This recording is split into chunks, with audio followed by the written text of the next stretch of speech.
a lot of calculations will be involved once the measurements are made. I mean, you make measurements and then you work with the numbers. So you add them, subtract them, and divide them and multiply them, and divide one with the other, multiply one with the other, add two numbers, subtract numbers, add three numbers, right?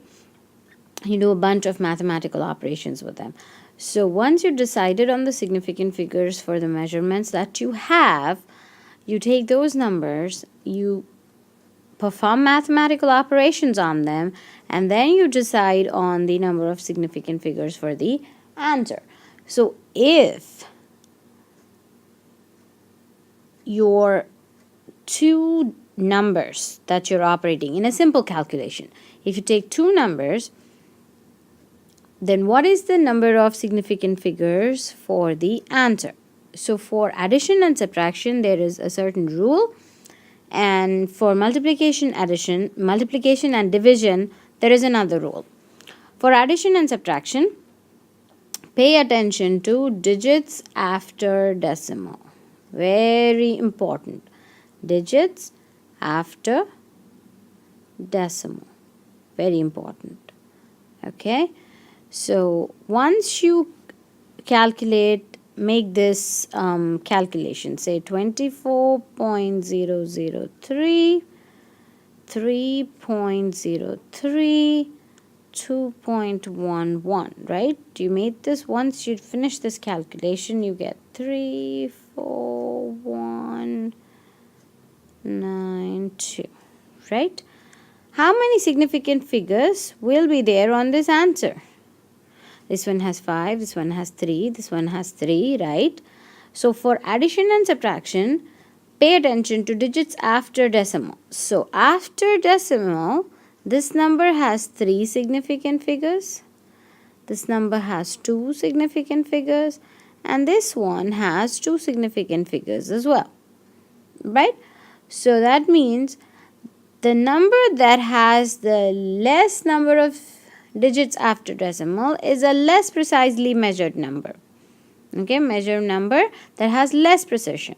Okay, so for example, if you say 2.1, that is less precise than 2.113. This is a little bit more precise, right? So what you do is you take the number that is less precise among all the three. So least precision is for this digit, this number, and this number as well. They have less number of significant figures after decimal. So they have 2 significant figures after decimal, right? So when you take that, your answer should also have 2 significant figures after decimal. So if you do that, 29.143, this one has 3 digits after decimal. So you need to cut it right here. So now what are you going to do with this 3?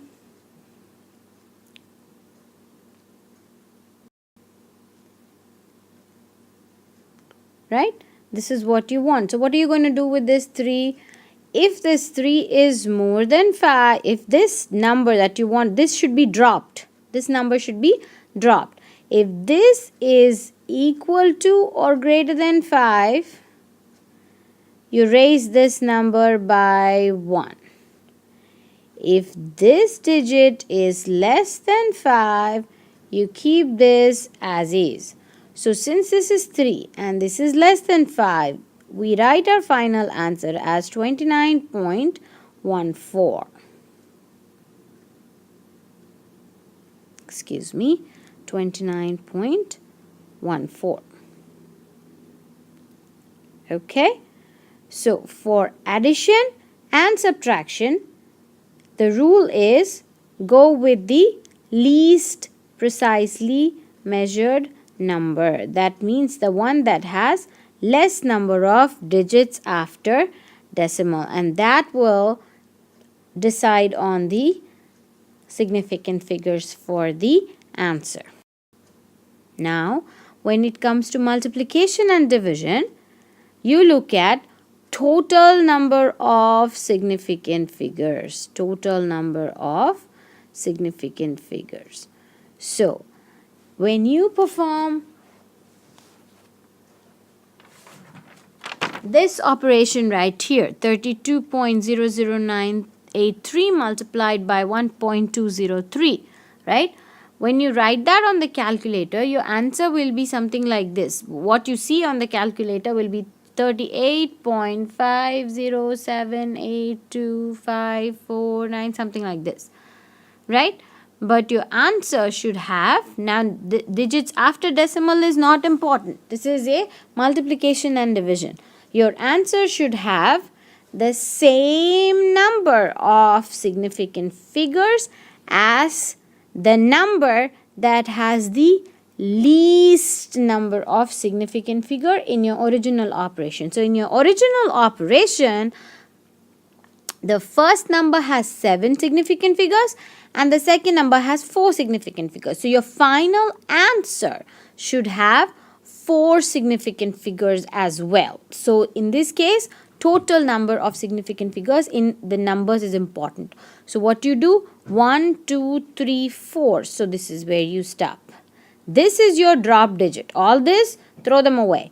This is your drop digit and this is greater than 5. So your answer would be 38.51. So your answer will have 4 significant digits and your answer is 38.51. Same thing for division as well. Okay, so to summarize, addition and subtraction, okay, digits after decimal is important.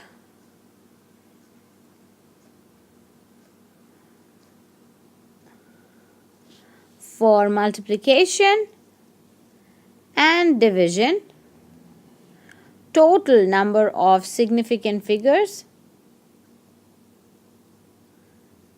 is important. So when you perform addition and subtraction, finish the whole operation and write the number down.